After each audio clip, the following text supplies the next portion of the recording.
And so the Lord is talking to the children of Israel here, and He's saying, sow seeds of righteousness.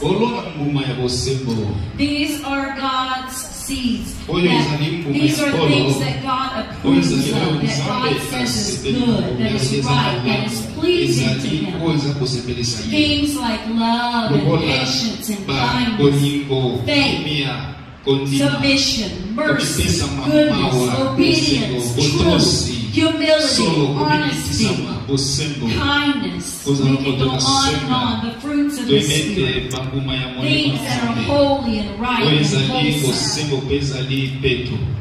And so He tells them, if you will sow into these things in your personal life, you are going to reap love and mercy and favor and blessings. Because they were sowing seeds of sin, of idolatry, of rebellion, their own way. That's what they were doing. And so we have a formula today for this. And I believe this word is not just for them and long time ago, but this is a now word. How many of you like to have daily bread?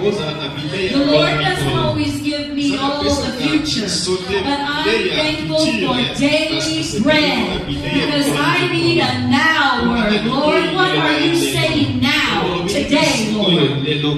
Hallelujah.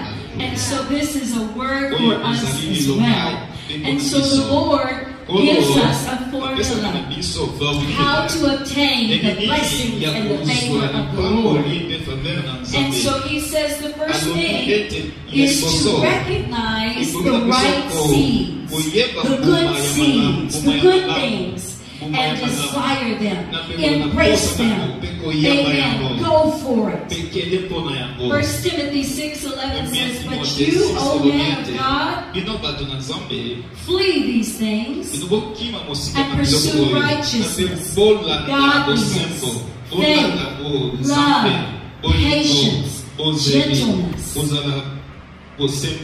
They were giving lots of sacrifices. They were coming to church. They were giving their tithes. They were giving hugs to each other, encouraging each other. They were doing all the things. But the Lord says, but who are you on the inside? What is your spirit? What is happening in your mind and in your heart?